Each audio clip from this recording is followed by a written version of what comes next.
Assalamualaikum sahabat langit yang dirahmati Allah. Terima kasih yang sebesar-besarnya sudah kembali hadir di ruang ini.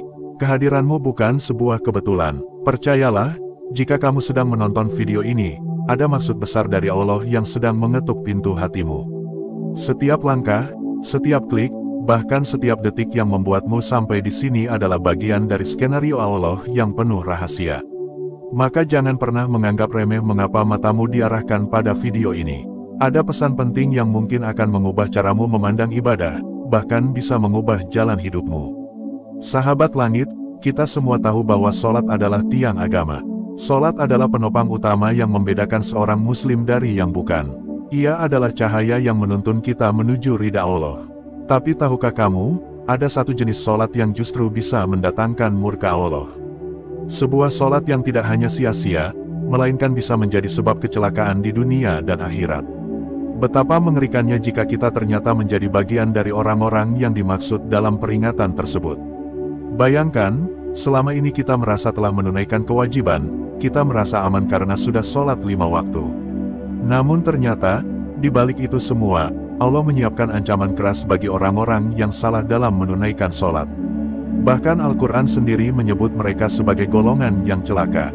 Sahabat, tidakkah itu membuat hati kita bergetar? Bukankah ini peringatan yang seharusnya membuat kita terjaga dari tidur panjang?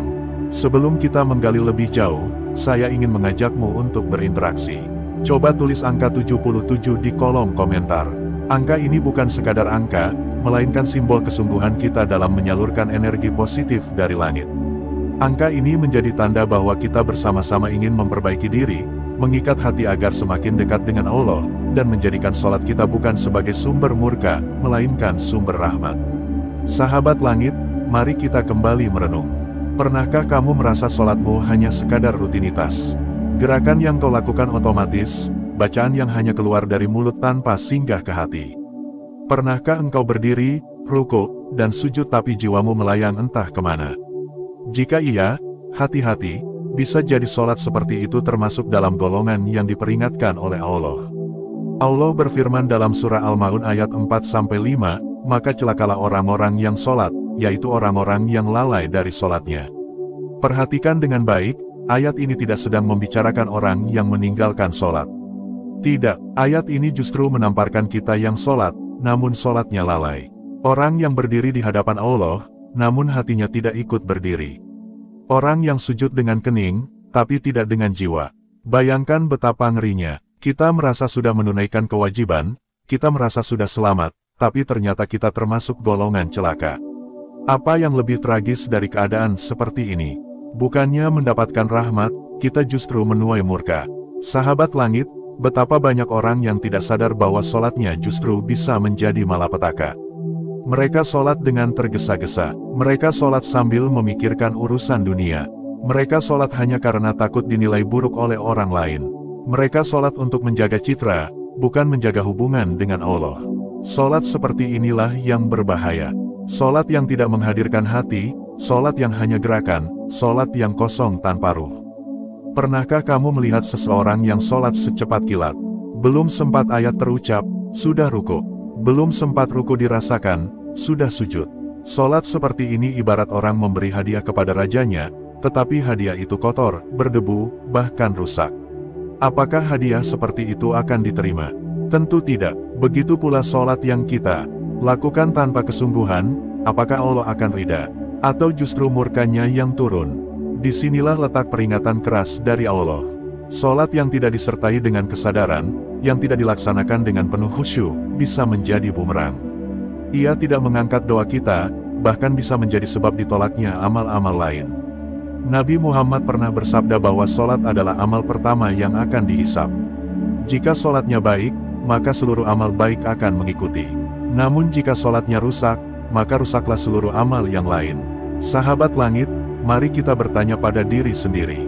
Apakah selama ini kita benar-benar sholat, atau sekadar menggugurkan kewajiban? Apakah sholat kita sudah membuat hati bergetar, atau hanya sekadar gerakan tubuh? Apakah kita benar-benar menghadirkan Allah dalam setiap takbir, atau justru pikiran kita sibuk memikirkan dunia? Ini bukan pertanyaan sederhana, karena jawaban dari pertanyaan ini akan menentukan nasib kita di hadapan Allah kelak. Jangan sampai kita termasuk orang yang celaka hanya karena meremehkan sholat. Jangan sampai kita menganggap enteng sebuah ibadah yang justru menjadi kunci keselamatan akhirat.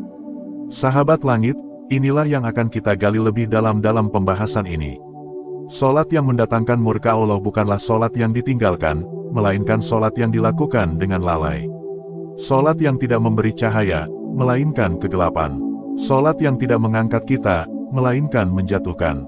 Karena itu, mari kita teruskan perjalanan ini. Jangan berhenti di sini. Di bagian selanjutnya, kita akan membuka satu persatu tanda-tanda sholat yang mendatangkan murka Allah, agar kita bisa waspada dan segera memperbaikinya. Karena semakin kita tahu, semakin besar peluang kita untuk memperbaiki diri. Semakin kita sadar, semakin dekat kita dengan rahmat Allah. Dan ingat sahabat langit, tuliskan angka 77 di kolom komentar sebagai tanda bahwa kamu siap menyalurkan energi positif dari langit. Sebagai tanda bahwa kamu ingin menjadi bagian dari orang-orang yang memperbaiki sholat, bukan melalaikannya. Sahabat langit yang dirahmati Allah, kita telah sampai pada inti pembahasan. Di bagian sebelumnya kita sudah membuka tirai peringatan Allah tentang sholat yang bisa mendatangkan murka. Sebuah sholat yang seringkali kita lakukan tanpa kita sadari. Kini, mari kita menyingkap lebih dalam, agar hati kita semakin terang, agar langkah kita semakin lurus, dan agar sholat kita benar-benar menjadi penolong di hari ketika tidak ada penolong selain Allah. Allah sudah menegaskan dalam surah Al-Ma'un ayat 4-5, maka celakalah orang-orang yang sholat, yaitu orang-orang yang lalai dari sholatnya. Ayat ini bukan ancaman biasa. Kata celaka di sini bukan hanya sekadar nasib buruk di dunia, tapi sebuah kehancuran di akhirat. Bayangkan, orang yang sholat, yang menegakkan tiang agama, justru bisa masuk dalam golongan celaka. Mengapa? Karena sholatnya hanya gerakan tanpa makna, sholatnya kosong dari kesadaran, sholatnya tidak menghadirkan Allah di dalam hati. 1. Sholat yang tergesa-gesa. Sahabat, coba renungkan, berapa kali kita melihat orang sholat secepat kilat? Ruku hanya menunduk sekilas, sujud sekadar menyentuhkan kening lalu berdiri lagi. Bahkan bacaan sholat pun tidak sempat terdengar jelas. Seakan-akan sholat itu hanya formalitas, hanya kewajiban yang harus cepat selesai. Padahal Nabi Muhammad pernah bersabda bahwa seburuk-buruk pencuri adalah orang yang mencuri dalam sholatnya. Sahabat langit tahu maksudnya, itu adalah orang yang tidak menyempurnakan ruku dan sujudnya. Sholat seperti ini bukanlah bentuk penghormatan kepada Allah. Bagaimana mungkin kita memperlakukan pertemuan dengan Raja segala raja hanya dengan tergesa-gesa? Bukankah kalau kita bertemu seorang pejabat saja, kita berusaha sopan, tenang, dan penuh hormat? Maka mengapa ketika berdiri di hadapan Allah justru kita bersikap seolah-olah ingin cepat pergi? 2. Sholat yang hanya di bibir, tidak di hati. Sahabat langit, banyak di antara kita yang sholat tapi hati kita berkelana. Lisan membaca Al-Fatihah, tapi pikiran melayang memikirkan pekerjaan. Mulut melantunkan doa, tapi hati sibuk menghitung bisnis. Tubuh ruku dan sujud, tapi jiwa sedang berada di pasar, di kantor, atau di dunia maya. Apakah ini sholat yang benar? Apakah ini dialog dengan Allah? Atau hanya sebuah rutinitas yang hambar tanpa makna? Padahal Allah tidak hanya memerintahkan gerakan, tapi juga penghayatan. Sholat yang diterima bukan sekadar gerakan tubuh, melainkan juga pengikatan hati. Tanpa hati, sholat hanyalah olahraga ringan. Namun dengan hati, sholat bisa menjadi jembatan menuju surga. 3. Sholat untuk dilihat orang lain. Sahabat, ada satu penyakit hati yang diam-diam merusak sholat, yaitu riya. Sholat yang dilakukan bukan karena Allah, tapi karena ingin dipuji. Seseorang yang sholat panjang ketika ada orang yang melihat, tapi jika sendirian sholatnya cepat. Inilah riya, inilah sholat yang tercampur niat kotor. Nabi pernah memperingatkan bahwa riya adalah syirik kecil. Bayangkan, sesuatu yang terlihat ibadah bisa berubah menjadi dosa besar hanya karena niat yang salah. Maka sahabat, mari kita periksa kembali hati kita. Apakah sholat kita benar-benar karena Allah, ataukah masih ada niat agar manusia menilai kita baik? 4. Sholat tanpa menjaga waktu. Allah memerintahkan kita menjaga waktu sholat. Namun banyak muslim yang menunda-nunda. Azan sudah berkumandang, tapi dia berkata nanti dulu.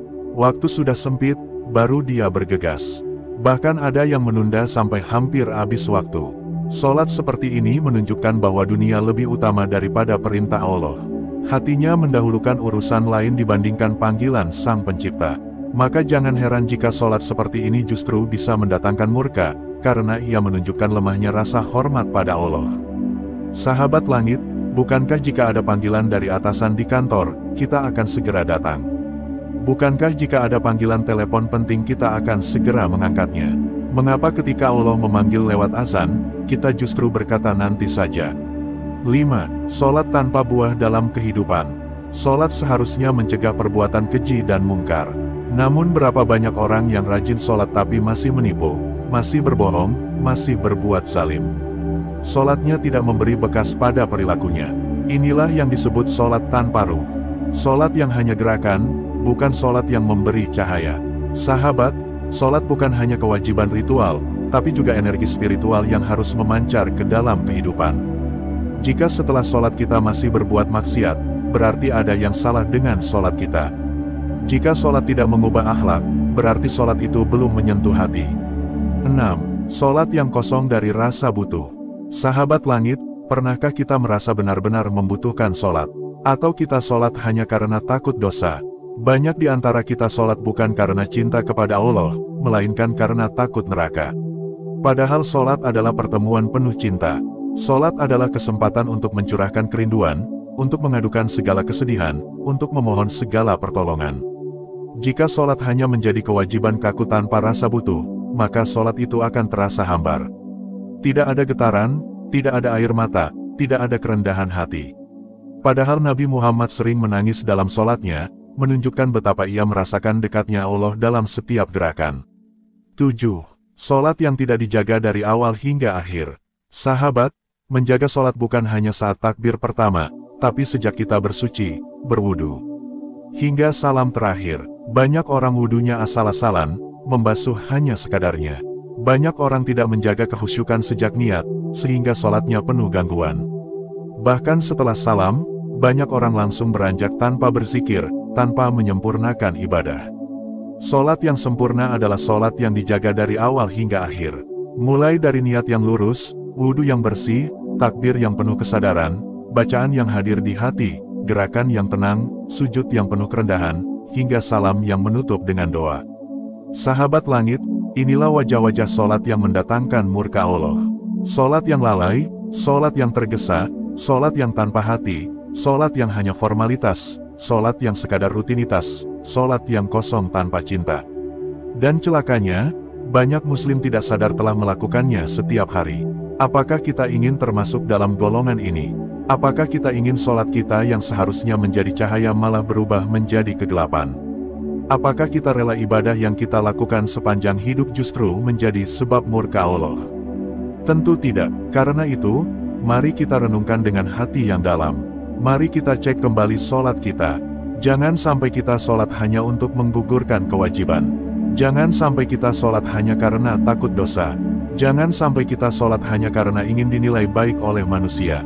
Sholat harus menjadi pertemuan penuh cinta, harus menjadi dialog yang hidup, harus menjadi cahaya yang membimbing setiap langkah kita. Sahabat, jika kamu merasa tersentuh oleh pembahasan ini, tuliskan angka 77 di kolom komentar. Angka ini menjadi simbol bahwa kita bersama-sama ingin menyalurkan energi positif dari langit. Angka ini menjadi tanda bahwa kita ingin memperbaiki sholat, agar ia benar-benar menjadi jalan menuju ridha Allah, bukan jalan menuju murkanya.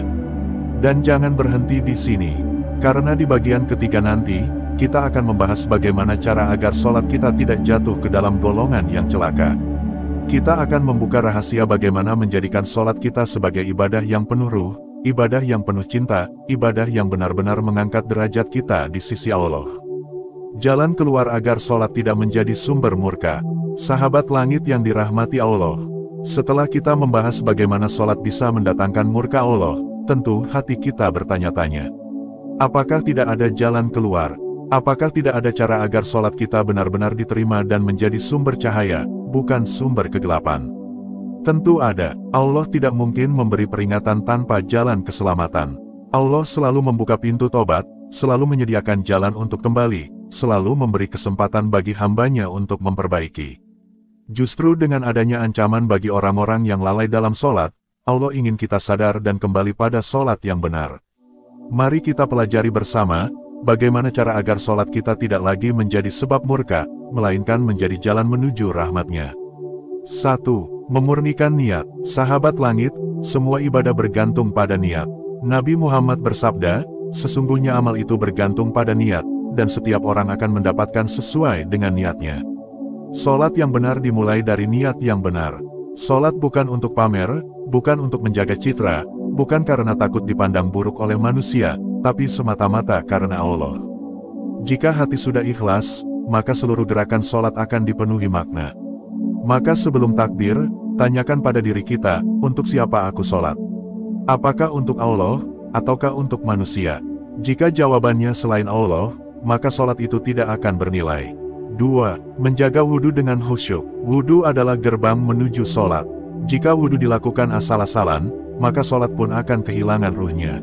Nabi Muhammad pernah berpesan agar kita menyempurnakan wudhu, membasuh anggota tubuh dengan benar, dan menghadirkan kesadaran bahwa dosa-dosa kecil berguguran bersama air wudhu. Sahabat langit, ketika air menyentuh wajah, bayangkan dosa-dosa yang pernah dilakukan mata ikut terbawa pergi. Ketika air menyentuh tangan, bayangkan kesalahan yang pernah diperbuat tangan ikut luruh. Dengan begitu, kita masuk ke dalam sholat dalam keadaan bersih, bukan hanya fisik, tapi juga hati. 3. Hadirkan rasa butuh dalam sholat. Sahabat, banyak orang sholat karena merasa terpaksa. Sholat hanya kewajiban yang harus selesai. Padahal sholat adalah kebutuhan, bahkan lebih besar daripada kebutuhan makan dan minum. Jika kita tidak makan sehari, tubuh akan lemah. Jika kita tidak sholat, jiwa akan rapuh. Sholat adalah waktu paling indah untuk menumpahkan segala keresahan. Saat kita sujud, saat itulah kita paling dekat dengan Allah. Maka jangan biarkan sujud kita kosong. Jadikan setiap sujud sebagai tempat curhat, tempat menyerahkan segala masalah, tempat mencari pertolongan. Orang yang sholat dengan rasa butuh akan menangis di hadapan Allah. Ia sadar bahwa tanpa sholat, hidupnya hampa. Ia tahu bahwa tanpa sholat, tidak ada kekuatan untuk menghadapi dunia. 4. Menjaga waktu sholat. Salah satu tanda orang beriman adalah menjaga waktu sholat. Allah berfirman dalam surah An-Nisa ayat 103, sesungguhnya sholat itu adalah kewajiban yang ditentukan waktunya atas orang-orang yang beriman. Sholat yang ditunda-tunda menunjukkan lemahnya iman. Sebaliknya, sholat yang dijaga waktunya menunjukkan besarnya rasa hormat kepada Allah. Cobalah sahabat, biasakan diri untuk segera berwudu ketika azan berkumandang. Rasakan bedanya ketika kita sholat di awal waktu. Hati lebih tenang, jiwa lebih damai, dan kita merasa lebih dekat dengan Allah. 5. Menyempurnakan gerakan dan bacaan. Sahabat langit, jangan pernah sholat dengan tergesa-gesa. Sholat yang tergesa hanya membuat kita kehilangan kehusyukan. Nabi Muhammad selalu sholat dengan tenang, setiap ruku dan sujud beliau sempurna, tidak pernah terburu-buru. Bacaan pun jangan hanya di mulut, tapi masuk ke hati. Ketika membaca Al-Fatihah, resapilah setiap ayatnya. Ketika membaca doa ruku, hadirkan rasa tunduk. Ketika membaca doa sujud, hadirkan rasa rendah diri. Bayangkan kita sedang berdialog langsung dengan Allah. Bagaimana mungkin kita berbicara dengan tergesa, dengan asal-asalan, dengan tidak jelas? 6. Menghadirkan kesadaran bahwa kita sedang berdiri di hadapan Allah. Inilah kunci kehusyukan. Sholat bukan sekadar gerakan, tapi pertemuan agung dengan Allah. Jika kita sadar bahwa kita sedang berbicara dengan Sang Pencipta, maka tidak mungkin hati kita melayang-layang. Cobalah sahabat, ketika takbiratul ihram, bayangkan bahwa kita sedang menyingkirkan dunia. Ketika membaca Al-Fatihah, bayangkan Allah sedang menjawab doa kita. Ketika ruku, bayangkan kita merendahkan diri di hadapan Raja. Ketika sujud, bayangkan kita berada di tempat paling dekat dengan Allah. Dengan cara ini, sholat akan hidup. Sholat akan menjadi dialog, bukan rutinitas. 7. Menjadikan sholat sebagai pusat kehidupan. Sholat bukan hanya ibadah 5 kali sehari, tapi pusat dari seluruh kehidupan. Jika sholat benar, maka seluruh hidup akan benar. Jika sholat rusak, maka seluruh hidup akan rusak. Maka sahabat, jadikan sholat sebagai poros kehidupan. Atur pekerjaan sesuai waktu sholat, bukan sebaliknya. Atur jadwal dunia sesuai panggilan Allah, bukan sebaliknya. Dengan cara ini, kita menunjukkan bahwa Allah adalah prioritas utama. 8. Merenungi pahala dan ancaman. Sahabat, terkadang hati kita lemah. Kita tahu pentingnya sholat, tapi kita masih lalai. Di saat seperti ini, renungilah janji Allah. Renungilah betapa besar pahala sholat, dan betapa mengerikannya ancaman bagi orang yang lalai. Nabi Muhammad bersabda bahwa sholat 5 waktu bisa menghapus dosa seperti air yang membasuh kotoran. Bayangkan betapa bersihnya jiwa kita jika sholat kita benar. Namun jika sholat kita lalai, celaka yang akan kita terima. 9. Berdoa agar sholat diterima. Sahabat langit, jangan pernah merasa cukup dengan sholat kita. Setelah sholat, berdoalah agar Allah menerimanya. Nabi Ibrahim yang sudah begitu taat pun masih berdoa, "Ya Rab, jadikanlah aku dan anak cucuku orang-orang yang tetap mendirikan sholat." Jika seorang nabi masih berdoa agar sholatnya diterima, bagaimana dengan kita yang penuh dosa? Maka jangan pernah berhenti berdoa, karena hanya dengan izin Allah sholat kita bisa diterima. Sahabat langit, inilah jalan keluar agar sholat kita tidak menjadi sumber murka, melainkan sumber rahmat. Mulailah dari niat, sempurnakan wudhu, hadirkan rasa butuh, jaga waktu, tenangkan gerakan, hayati bacaan, sadari kehadiran Allah, jadikan sholat sebagai pusat kehidupan, renungi pahala dan ancaman, serta selalu berdoa agar diterima. Jika semua ini kita lakukan, insya Allah sholat kita akan hidup. Sholat kita akan menjadi cahaya. Sholat kita akan menjadi penolong di hari kiamat. Sholat kita tidak lagi menjadi sebab murka, melainkan menjadi jalan menuju surga. Sahabat langit, jika hatimu tergetar dengan pembahasan ini, coba tuliskan angka 77 di kolom komentar. Angka ini menjadi tanda bahwa engkau ingin menyalurkan energi positif dari langit, bahwa engkau ingin memperbaiki sholat agar ia benar-benar menjadi tiang agama, bukan sekadar rutinitas. Dan ingat, perjalanan kita belum selesai. Setelah ini kita akan masuk pada kesimpulan besar dari seluruh pembahasan. Sebuah kesimpulan yang akan mengikat semua poin, yang akan membuat kita semakin sadar betapa pentingnya menjaga sholat. Maka tetaplah bersama Ilmu Langit, karena di akhir nanti ada pesan khusus yang bisa menjadi jalan pembuka cahaya bagi hidupmu. Saudaraku yang dirahmati Allah, akhirnya kita sampai pada penutup dari pembahasan panjang tentang satu sholat yang sangat sering diremehkan, tetapi justru mampu mendatangkan murka Allah bila dilakukan dengan cara yang salah. Terima kasih untuk Anda yang sudah bertahan bersama kami dari awal hingga akhir video ini. Percayalah, Anda tidak berada di sini secara kebetulan. Bisa jadi, inilah jawaban doa-doa Anda yang selama ini meminta hidayah, meminta penjelasan, atau meminta cahaya kebenaran dari Allah. Maka, jika Anda merasa mendapatkan ilmu baru hari ini, jangan lupa untuk selalu bersyukur kepadanya. Dalam perjalanan panjang ini, kita sudah sama-sama melihat bahwa sholat yang sejatinya adalah tiang agama, penyejuk hati, dan penolong hidup, bisa berubah menjadi sesuatu yang justru menjerumuskan bila dilakukan hanya sebagai formalitas. Sholat tanpa keikhlasan, tanpa kehusyukan, hanya sekadar menggugurkan kewajiban, akan menjadi seperti jasad tanpa ruh. Ia memang tampak hidup dari luar, tetapi sejatinya mati di dalam. Bayangkan, betapa banyak orang yang mungkin setiap hari menunaikan sholat, bahkan lengkap 5 waktu, namun ternyata mereka lalai dalam makna. Mereka terburu-buru, pikiran melayang kemana-mana, bacaan tidak dihayati, bahkan ada yang merasa cukup dengan gerakan tanpa rasa. Padahal, Allah tidak membutuhkan gerakan kita, tetapi kita yang butuh untuk menyucikan hati melalui sholat. Disinilah letak bahayanya, sholat yang seharusnya menjadi sarana mendekatkan diri kepada Allah justru bisa menjadi penyebab murkanya bila dilakukan asal-asalan. Bayangkan, betapa besar kerugian seorang hamba jika amalan yang paling pertama dihisab di akhirat kelak, yaitu sholat, ternyata ditolak hanya karena ia tidak menghadirkannya dengan hati. Saudaraku, mari kita kembali merenung sejenak. Jika hari ini kita masih sering terburu-buru dalam sholat, masih menunda-nunda, masih menganggapnya sekadar rutinitas, berarti kita sedang berada di jalan yang sangat berbahaya. Jangan sampai, ketika pintu ajal menjemput, sholat kita justru menjadi saksi yang memberatkan di hadapan Allah. Namun, jangan pula kita berputus asa, karena setiap kali kita sadar dan mau memperbaiki diri, Allah Maha Pengampun. Selama nyawa masih dikandung badan, masih ada waktu untuk memperbaiki sholat kita, untuk menghadirkannya dengan penuh kehusyukan, penuh kerendahan hati, dan penuh cinta kepada Sang Pencipta.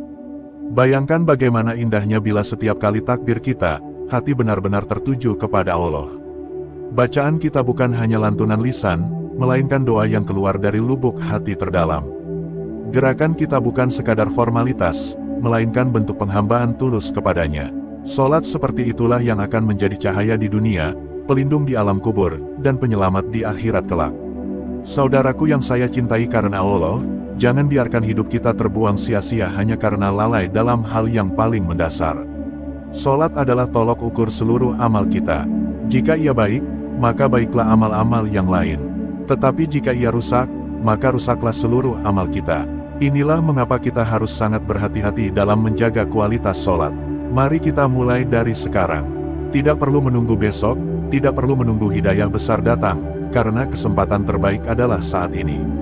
Saat kita mendengar peringatan ini, berarti Allah sedang mengetuk hati kita agar kembali. Bukankah indah bila kita menyambutnya dengan semangat baru?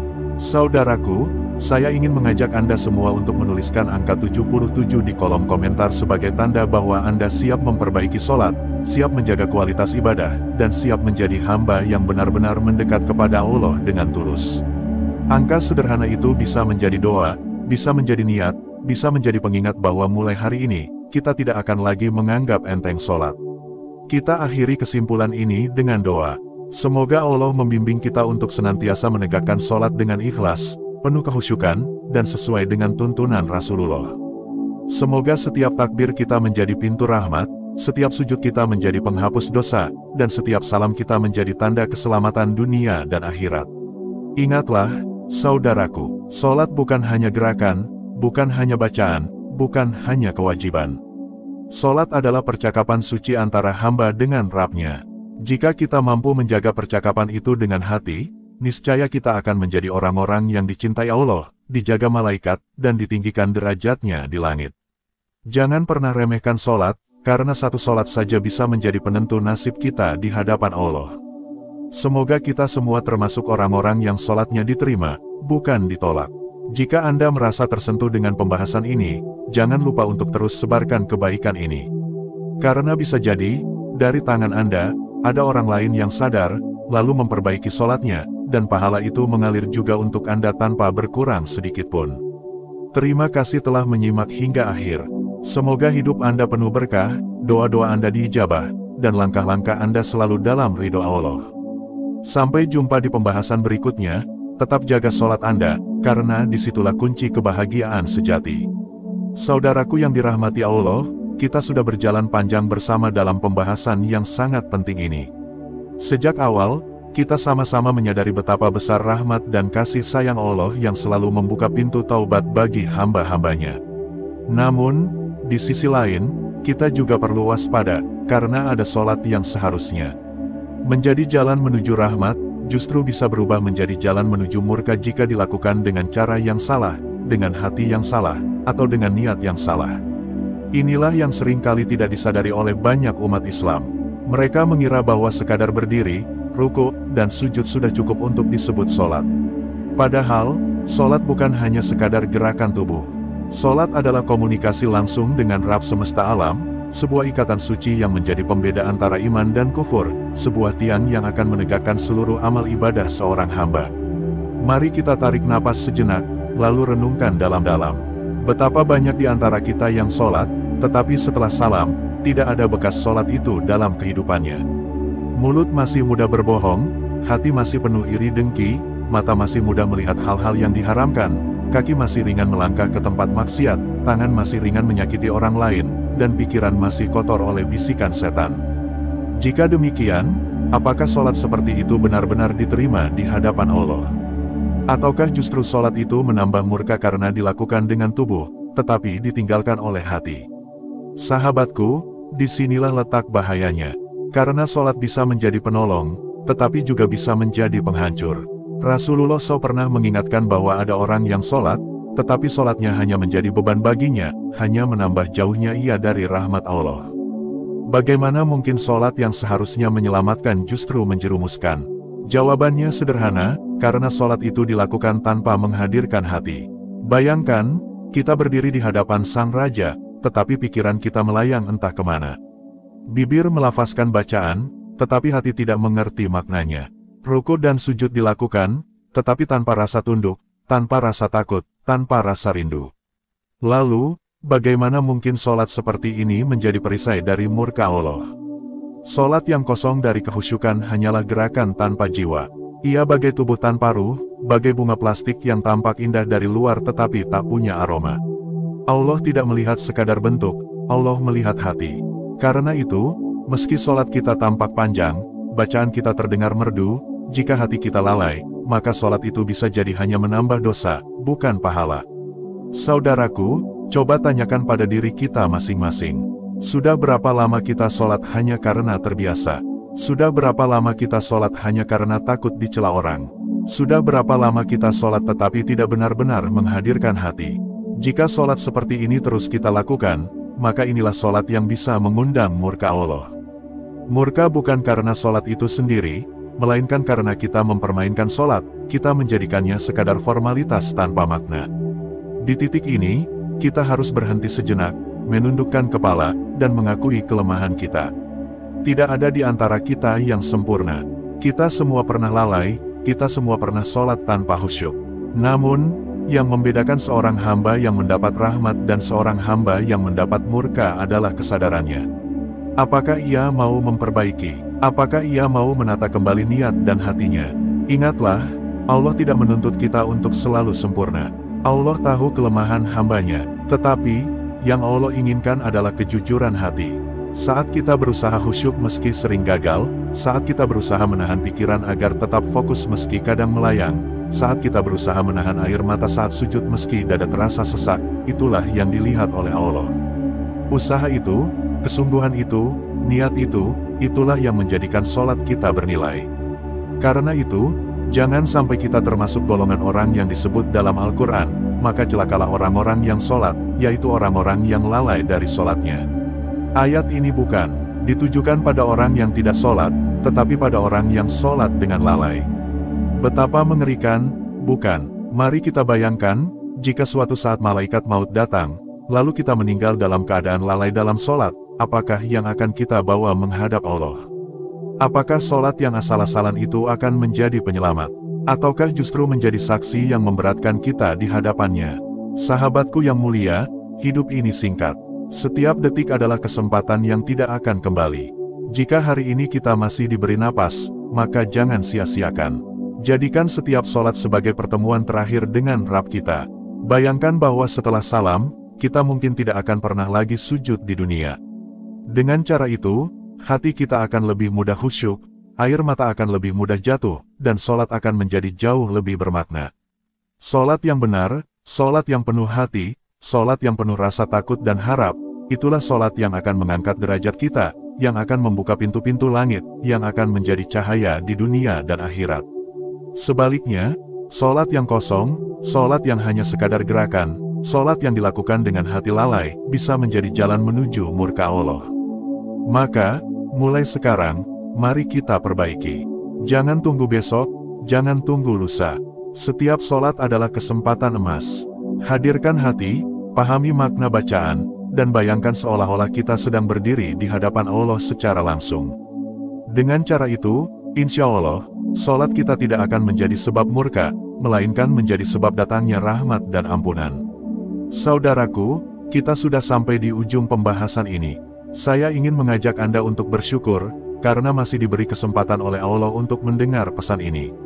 Itu artinya, Allah masih mencintai kita, Allah masih ingin kita kembali, Allah masih ingin kita memperbaiki sholat kita sebelum terlambat. Maka, jangan biarkan kesempatan ini berlalu sia-sia. Mari bersama-sama bertekad, mulai sholat berikutnya, kita akan lebih sungguh-sungguh, lebih khusyuk, lebih penuh hati. Kita tidak ingin sholat kita menjadi sebab murka, kita ingin sholat kita menjadi sebab ridha dan cinta Allah. Terima kasih, sahabatku, karena telah menyimak sampai akhir. Kehadiran Anda di sini bukan kebetulan, melainkan tanda bahwa Allah ingin memberi Anda hidayah. Semoga apa yang kita bahas hari ini menjadi pengingat yang menancap dalam hati, menjadi cahaya yang menerangi langkah, dan menjadi sebab kita semua masuk ke dalam surganya. Dan jika Anda merasakan manfaat dari pesan ini, jangan lupa untuk berbagi dengan orang-orang tercinta, agar mereka juga terselamatkan dari bahaya sholat yang bisa mengundang murka Allah. Semoga kita semua menjadi hamba-hamba yang menjaga sholat dengan hati, bukan hanya dengan tubuh. Semoga setiap sujud kita menjadi saksi cinta kita kepadanya. Dan semoga kelak, saat kita berdiri di padang mahsyar, sholat kita menjadi penolong yang menuntun kita